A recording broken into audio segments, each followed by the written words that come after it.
Yes, YouTube, we are back today for another episode here on the channel, and I'm joined by the wonderful none other than Casandra Daubney. Cassandra is a property investor from Northampton, Kettering, Bedford, somewhere around the area, Yeah, Bedfordshire, Bedford. Yeah, absolutely. Bedfordshire.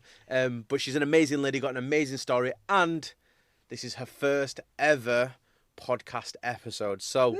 we're just going to go straight into it. We're going to have a nice, free-flowing conversation, and this is your opportunity just to tell your story Yeah. about what you've done and where you've come from. So let's get started. Cassandra, first of all, how are you? How's life? Good. Yeah, life's really good. Good? And thank you to you for inviting me today. No Yeah, problem. really appreciate it. And I Great can't wait to chance. get into the story. So let's start from the beginning then. So, we see property investors online and they do all these deals, doing all these amazing things, but it never started that way. So No. let's rewind back. How was, Cassandra, let's get to know you. Childhood, where are you from? How far back are we going? How was Dinosaurs? life? Let's go right to the beginning so people can Back in the understand. day. Back in the day. People can understand your journey and your story. So tell us, Yeah, Cassandra, so where did it all begin for you? I think, for me, I started out, I started training as an accountant donkeys years ago now. And that came from like leaving school and not really knowing what I wanted to do. And I went in and did a BTEC business, finance and business course. Shout out to BTEC Business. I did that. Woohoo! So I didn't go to uni, Yeah. which people are really surprised at. But I left school thinking, or being told, because I'd been in lots of remedial classes and that I was just a bit thick, really, and a bit average. And I've never really aspired to be average. I've always aspired to be more. More than Whatever that average. more is, more. Learn more, do more, be more. And I really get an excitement now at learning new things. Yeah. And I realised I actually liked learning, but I didn't realise that till I left school. I think a lot of people are like that. Only 3 years ago, I found out I was dyslexic, Yeah. which explains a lot. I mean, how did nobody notice I didn't read till I was 9? I don't know. Was that a sign of society back then? I think so. I don't yeah, think they were too fussed. about You were dyslexic. slow. Yeah. You were just a bit slow. Bless you. Cute, but that's it. So, how did you find school? Was school difficult for you then? Obviously, not knowing you had dyslexia. No, Or I did you cruise through found it? I liked maths, Yeah. and I think that was because it was explicitly right or wrong. More factual based, yeah. Yes, yeah, and I didn't understand English. Still don't really a lot of the time. It's like, how is this essay a C and someone else got an A, and what did they write that was different? I mean, I struggled so much with spelling that I'd change what I wanted to say to fit what I could spell, which then brings your world down quite small. Absolutely. And also back in the day, it was a red pen for everything because I used to just like my heart would sink. But I love storytelling, and I've got quite a large imagination. I'm really creative, but I didn't realise that back then because you are trying to fit into a different That world. mould of, Yeah, of yeah, school and absolutely. education. Yeah, So, so I liked it, but didn't fit. went through school, didn't go to uni. So, talk to us about your first foray into the corporate or your first job. So I think my first job was going into Granada TV back in Bedford. If any of you remember that one, Outchill Road, it was a massive employer at the time, about 4,000, and I enjoyed working in customer service, but I wanted more, and I went on to do BTEC National, which is like A levels. A level, yeah. And then after that, I went on to do AAT, which is Association of Accounting Technicians, which is part qualified. Yeah. And then I went into like building construction, and these two accountants who all know where they are, they were like, "You could do more," and I was like, "Oh no, I can't." "Oh yes, you can." "Oh no, I can't." And I got made redundant. I was mortified. Did you feel like your whole world was crumbling? Yeah. Yeah. Yeah. You feel like you're being sacked, but Yeah. you're not. But you feel that way. You It feel doesn't that matter way, yeah. how many times somebody told me I crumbled. Yeah. But they insisted that I went on and studied, and they gave me a cheque for 1 year's study. And Nice. I actually got to give a notice for where I was staying because I couldn't afford the rent anymore because I didn't have a job. Yeah. And they were threatening eviction, and I ended up moving into a bedsit. But I refused to cash that cheque on anything but studying. Love that. So I ended up in the bedsit, living on porridge. Other cereals are available, but that was my life, and it was a really dark time. But there was great parts. I was doing karate, I was doing martial arts at the time, and that was my outlet. to release the steam. Yeah. Some of the pent up frustration. Bitter.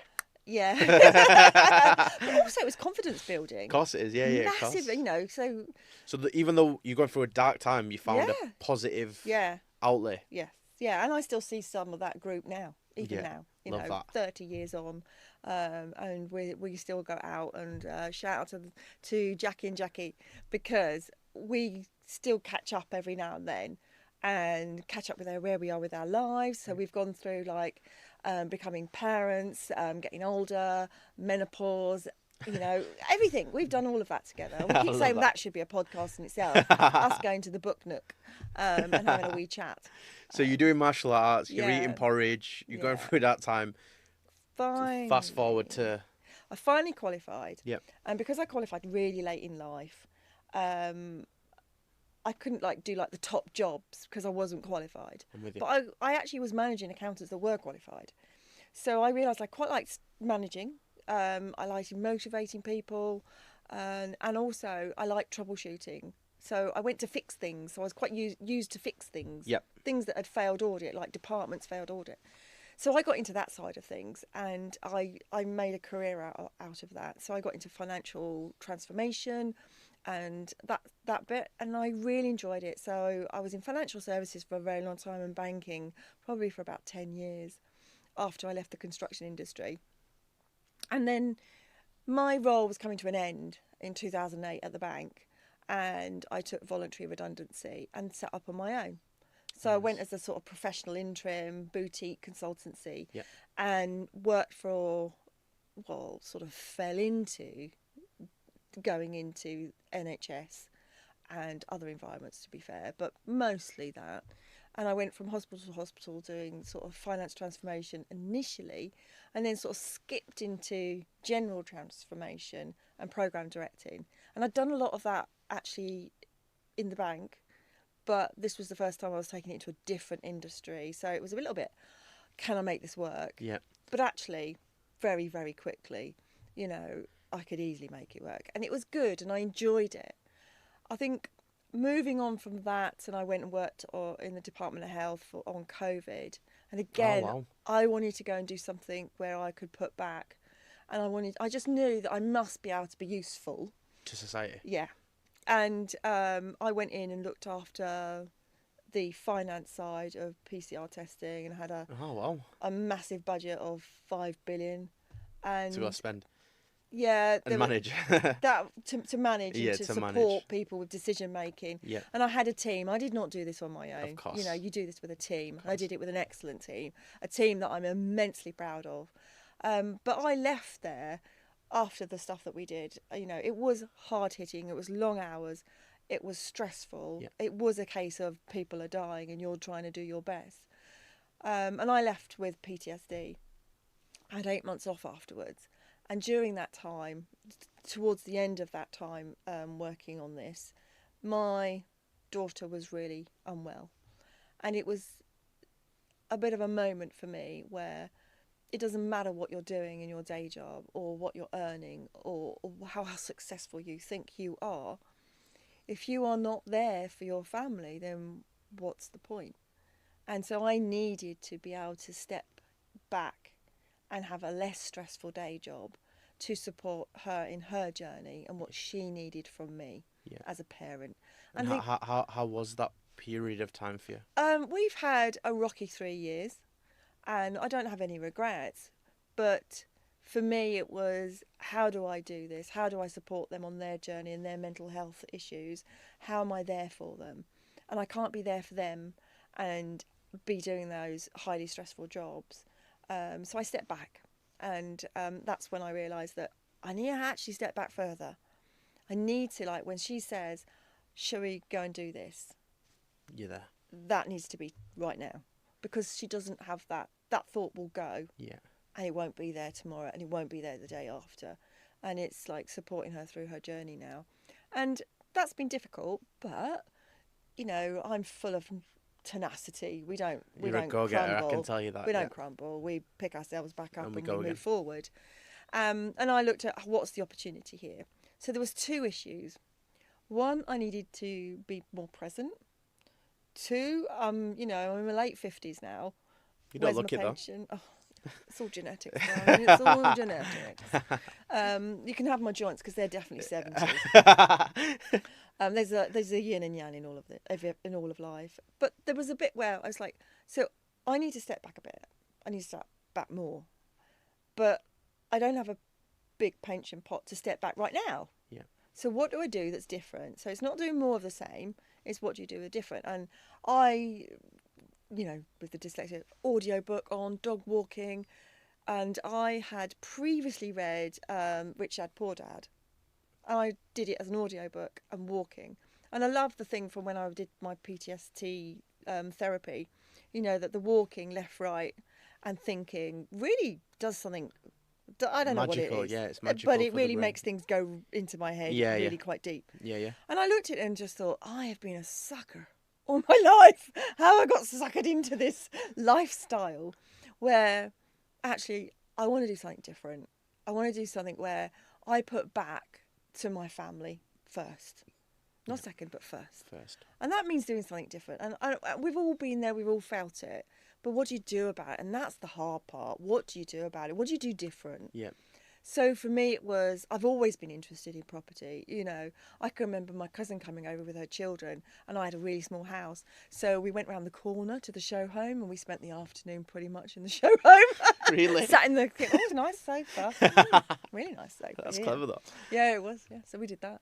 And so you've always had an inkling. Yeah, definitely. So reading Rich Dad Poor Dad, would you say it opened your eyes into how the rich operate, building assets, not trading time for money? Yeah. Yeah, like your home. Yeah. So as an accountant, you talk about, like leveraging debt and stuff.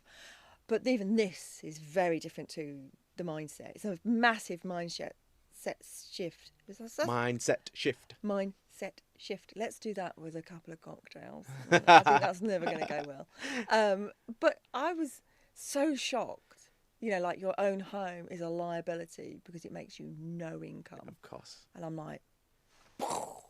But the thing is, though, most people in society think... Yeah, we're taught that. We're taught that. Own it. Own it. You've got to own it. You've got to have no debt on it. People celebrate, as I can totally understand and appreciate. I'm not belittling that. Celebrating that you've got no mortgage. You're, what we now call an unencumbered asset. Yeah. I've learnt the lingo. I'm not going to get all the acronyms.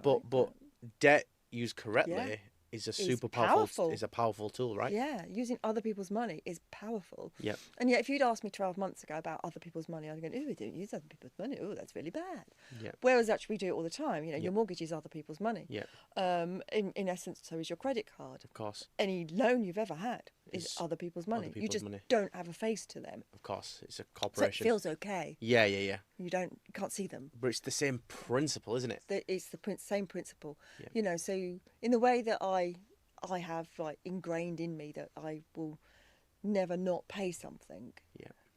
When you look at using other people's money, would you not pay someone back? Well, I will bust a gut and everything to make sure I always do that. Pay your debts, absolutely. But it's a different mindset. And when that switch went in my head, it was just like, the Matrix, red pill. Yeah. We've taken that. We're there now. Yeah. You can't go back. You can't unsee what you see. Yeah. And it's just a different world. And what's your thoughts on, we look at society matrix and the elite and stuff, and how most people are, let's say, zombified, going to getting the 9 to 5, getting the stable job. Now that you're on the other side of that and you're building your own businesses and building freedom, what's your views on the financial system and the education we're taught and how we're indoctrinated growing up in the UK? I think the education's one interesting point, which I'll touch on because I know my daughter's had such a struggle. But they're being taught exactly what I was taught 50 years ago. Yeah. Oh, 50 years or more, technically. But, so what's changed? The world has changed so much, but we haven't changed. We haven't changed. We haven't changed our education system to meet that. And I know some teachers out there, and I'm certainly not belittling what they do, because I couldn't do it. But I don't really need to know the other side of the length of a triangle. No. Because if I did, I'd just Google it. But imagine if they taught us AI, if they taught us Why are business, we not doing that? social media, I mean, even some simple selling, things. even selling and managing money. Well, managing money, I think, is a real key issue, and I feel quite strongly that by not teaching people that, we are holding a lid on top of their world. Of course. And I don't like that. I mean, I'm not saying like go into property. I'm just saying that we're not educating them in a way that helps them to step forward and step out of where they may or may not be. Yeah. But it's actually about giving people choices about what do you want to do. It's not about critiquing where somebody is in their life, or whether I'm, or even giving a judgment to that. No. It's actually about allowing them a bit more choice. Of course. And in doing this, we are actually keeping them with a lid on their 100%. choices. Because they never see outside of that. That world that we're taught. You know, we all are. Yeah. We all are. And it's not to say that one's right or wrong. Just give them the opportunity. If they want to go explore that, then at least they're aware of it. Yes. I think not having that education around managing your own money, about how to make decisions, and actually that what is a better decision, or managing the risk around that decision making. Of course. We don't teach that at all. I think that's poor.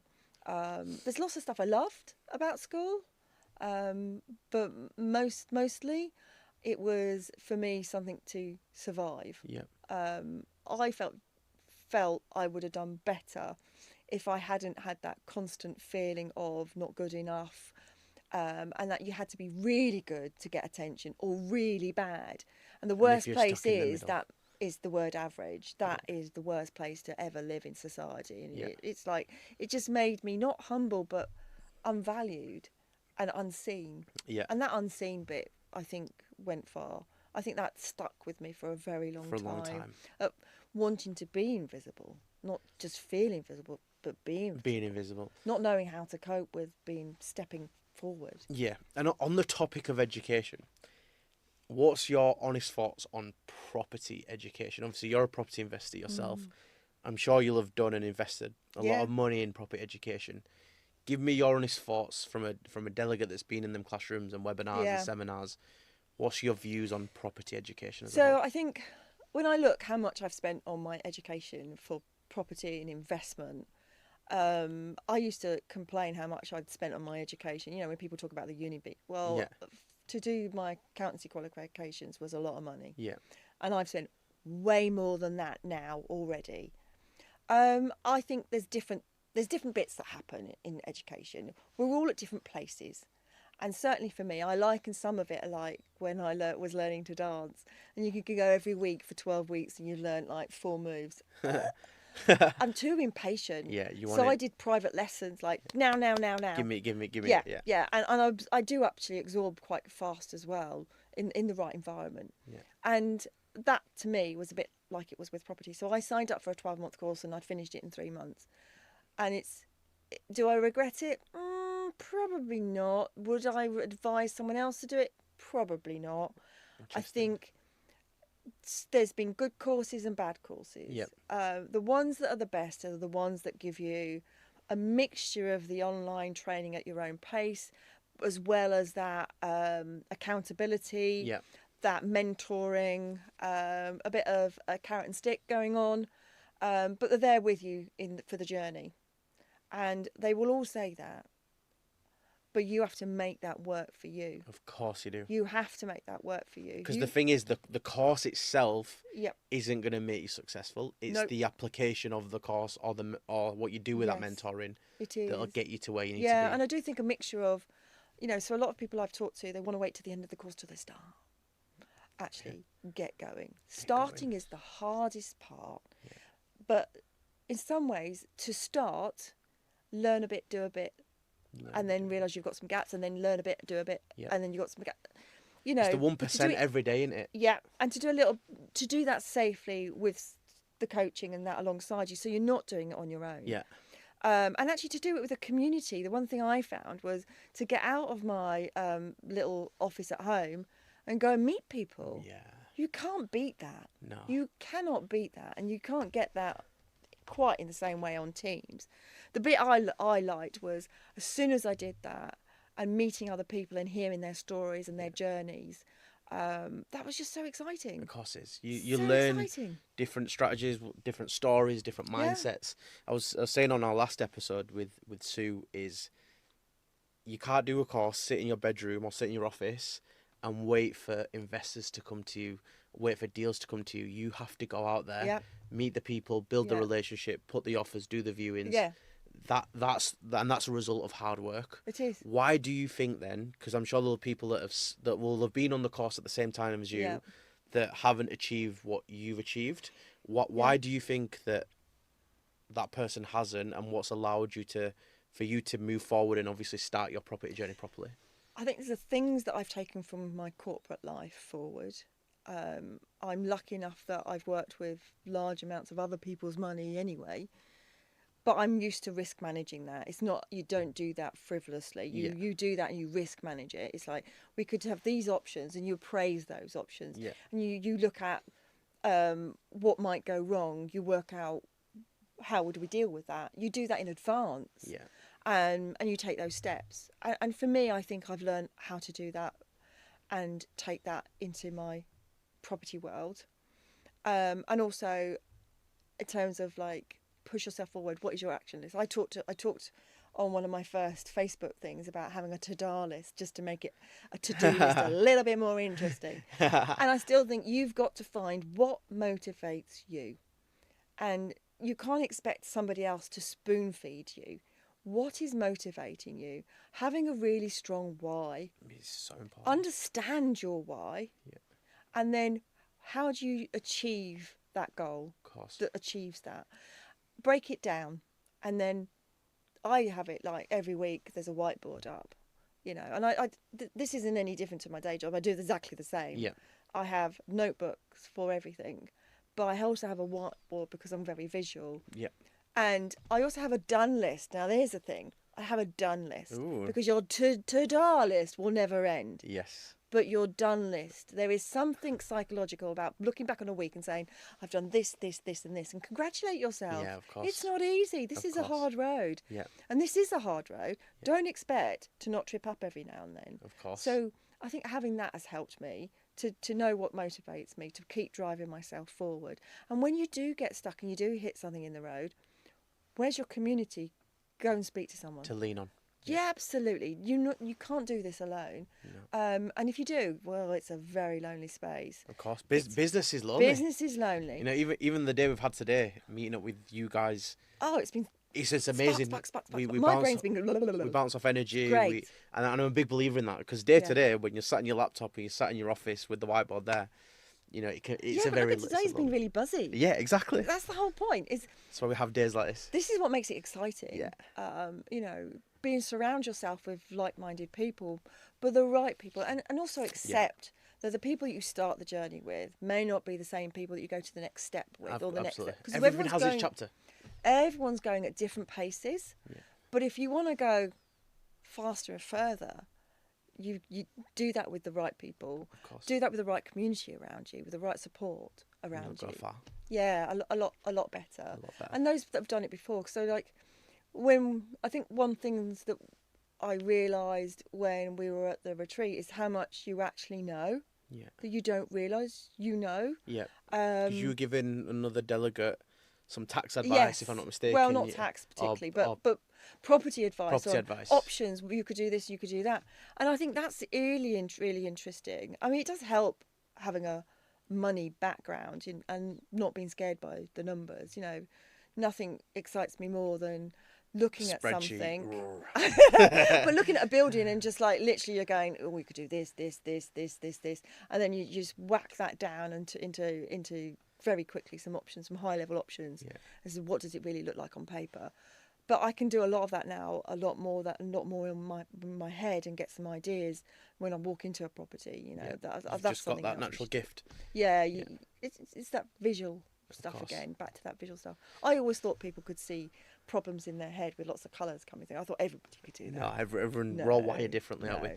So yeah, let's talk about then your recent project that you've been working on. Tell us a little bit more about that. When did you get it? How did you get it?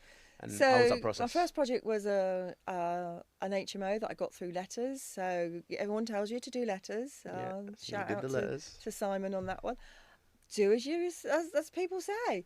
You know, they've been doing it. Why do you think they're making it up? Yeah. So I sent out a load of letters. I sent out 356 letters, Nice. and I got 3 responses. 2 were HMO people that were looking to sell. One was somebody that I now know in our investment, the Bedford Group, which is great. One of those was moving forward, and it was an HMO not making any money, and I got that on a purchase lease option. That's about to go through onto a bridge now, and I converted it into 6-bed HMO, 6 bathroom. So we've gone from a loss to a 20,000 a year profit.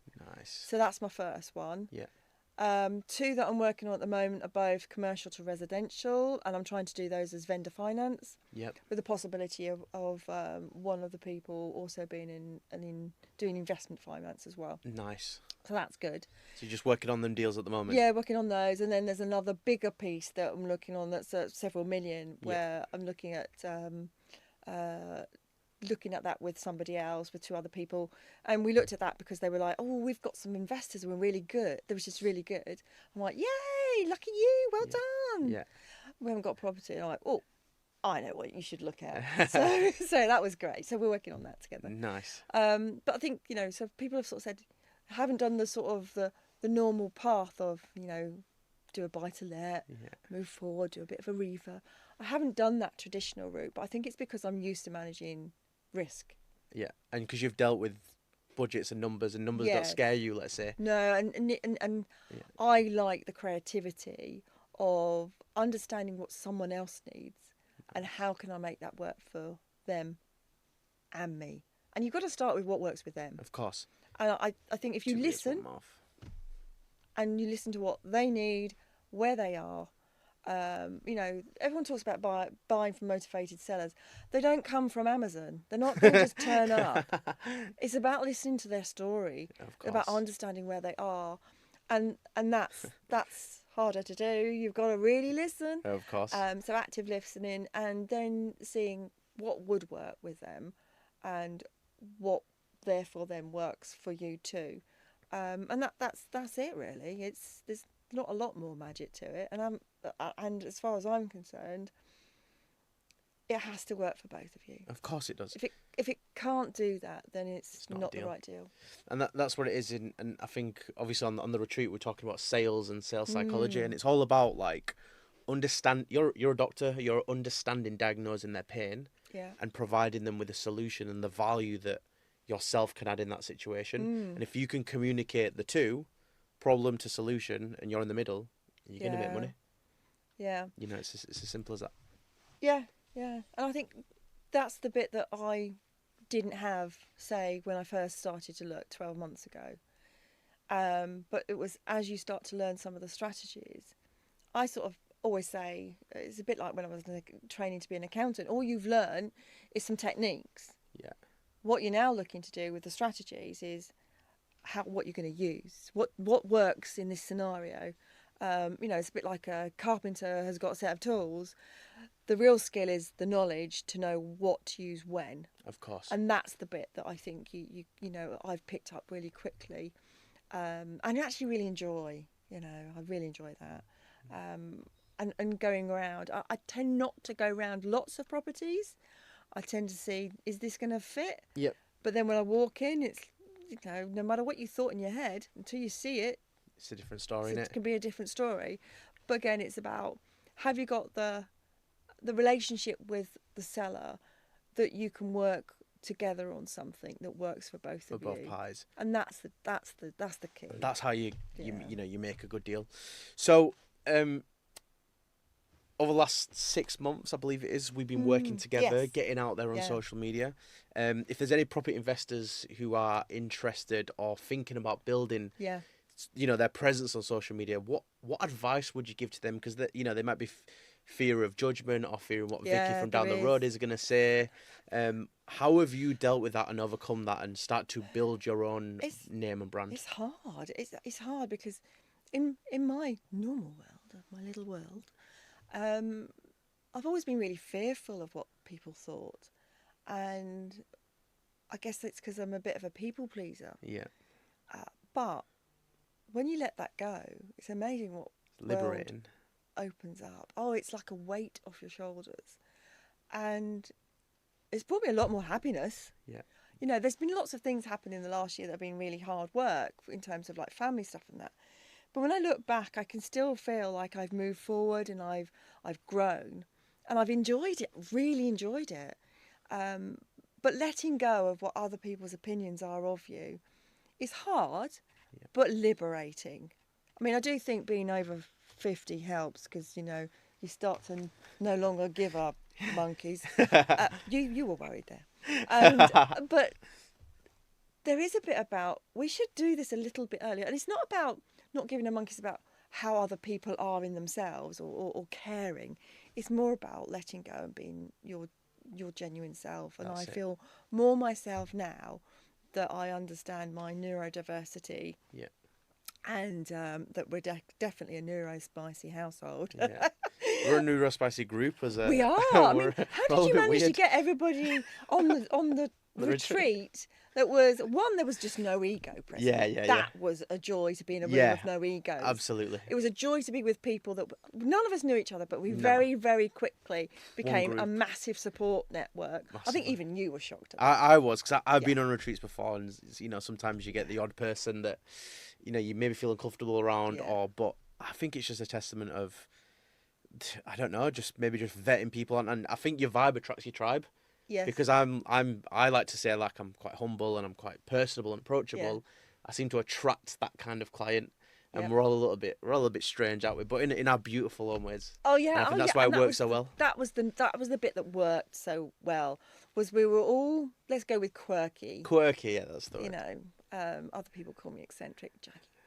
But I embrace that now. I embrace it. Yeah. Whereas before, you know, it used to make my bottom lip go. Yeah. It's like, no, as she pointed out, I was talking to a pebble. Yeah. But I do think there's a bit about releasing, letting it go, having faith that you are a good person. Yeah. Going onto the social media for me was really hard, and you know, you were delicate with me. You know, we started with just photos. I've now moved into video. You've now got me on a podcast, and I feel like I'm growing. Absolutely. And I bet 12 months ago you never thought you'd be in the studio. You wouldn't have got me in this room. No chance. No way. No Look way. at you. But you're owning it. It's been, and I think that's the other thing is watching everybody come along with and seeing where they are in their journey. Yeah. And the hardest bit is starting. Of course. Just start. I know, it's like the hardest report you ever write is the blank piece of paper. Yeah. You know, but if you just start, you'll be amazed at how quickly it opens up, and you look at different property ideas and talk to different people about what they're doing, and I get excited about what someone else is doing, and like they're going, oh, I think I can only get, you know, love a floor plan.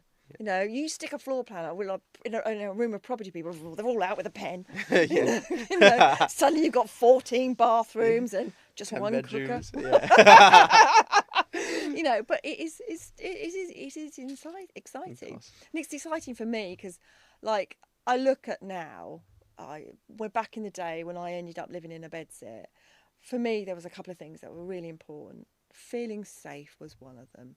And that was one of the things I wanted the house to be, was for people to be able to shut that door and feel safe. Yeah. But also for it to feel like a home. Yeah, I love that. And not just a bed, but a home. A home with and love. I wanted to make sure that was there as well, and that was present for people. So yeah, it's more than just us just building wealth. We are wanting to put back. And give value back, yeah. Absolutely. And I've enjoyed it. I've really enjoyed the journey. And I cannot wait for the next 12 months. I know. And do you want to tell the guys quickly on who's watching this, what's next for Casandra over the next 12 months? When we sit down together this time next year, what do you want to have achieved? So I've always said I'm a millionaire in training, you know, and I say, you know, property peoples, I say that in jest, but I mean it in practice. Yeah. And I feel you have to have goals in life. if you don't set yourself a goal and aim to achieve that, and how you're going to break that down to achieve that, then you won't. That's a guarantee. Yeah. But setting the goal and setting myself some KPIs and congratulating myself when I reach them is important. Yeah. And that's for me is the goal, to get the net worth. Yeah. And the income. Yeah. And to then go and do other things. So have the time with my daughter, have time at home a bit more, be in charge of my own diary. Yeah. I'd like to write. I've got 2 books in draft that just need to be, finished, I don't have the headspace. Yeah. You need headspace. Of course. I think for me, when I have headspace, it's like firing on like all cylinders. Yeah. I know. The and at the moment, there's just a little bit too much going on. But one thing at a time, everything in its good time and in its good cost. Let's sit here in a year's time and say that I've got that portfolio. Yeah. I've got choices of what I do with my day. Yeah. And have the ability to take on opportunities, more opportunities. More opportunities, yeah. So working with other people's money. Yeah. Being able to give back to them, but also for you to then go again. Yeah. That's also my next ambition, to work with more investors, to actually help people build portfolios, and to help other people succeed. Yeah. Because I really love the fact that we've been able to help other people understand that they can do this. They can do this as well. They can do this. A lot of the things holding you back are just in your head. A lot of it is mindset. If you think it's you can, if massively you think mindset. you can't, you're probably There's right. a reason It's true. we talk so much about mindset, because, as they say, if you believe it, you can. And And we if you said believe you before, can't, you're a you millionaire in can't. training. If you Millionaire in embody training. you being a millionaire, you'll become Yeah. a millionaire. If you never see yourself getting to there, Yeah. when you show up every day on podcasts, Yeah. at meetings, at networking events. As you say, we talked about this a while ago, and I'm going to do a longer speech on it, but I talked about if you believe in fairies, have you seen any? Yeah. Do you know anyone who's seen any? It's like, well, no. Well, here's the thing. I've seen some millionaires. I've met them. Yeah. They're just humans. Yeah. Can you do it? Well, you have to start with your belief in you. And it can't come from external. No. It has to come from your belief in you. Of course it does. And I don't mean like, you have to be a millionaire. Whatever you want out of life, it starts with you. Of course it does. And we can get like catalysts from other people. I think, we have a group with the retreat. We all sparked off each other in a really positive way, which is fantastic. Yeah. But you need people around you that will do that. Of course. And being around people that don't believe in you will also bring you down. Absolutely. And then you'll start to believe that too. What does it say? Power is proximity. If you're surrounded by 5 negative people, they're going to drain the life out of you, and you'll become negative yourself. If you're surrounded by 5 winners, you're going to become the 6th winner. It's like Harry Potter, the Dementors. Yeah, they suck the life out of you. Yeah, absolutely. And we don't want any of them around us, do we? No. Not for us. We're an anti-dementor area. And I do think that's so true. I love being around positive people and the drive and the energy. And I'm not saying I'm positive 24/7, because I'm really not. You're human. But I love that energy. We've had a great day. Yeah. We were talking and sparking off each other, and like, what about this and what about that? And that's great energy. That's what it's about. You want that energy. That's what it's about. Finally, just to wrap this up then, what is the one piece of parting advice you would give to someone who's looking at starting their business journey, their property journey, their investment journey? What one golden nugget could you give to the audience that served you in getting you to where you are today? Believe in you. It starts with you, and it also has to start. Nice. Love that. Casandra, thank you very much for your time. And you. I look forward to It's seeing been you on this great. show again in a year's time. Oh, Guys, I might like this sofa. that is it. Thank you very much for watching. It's been a pleasure, and I look forward to seeing you all on the next one.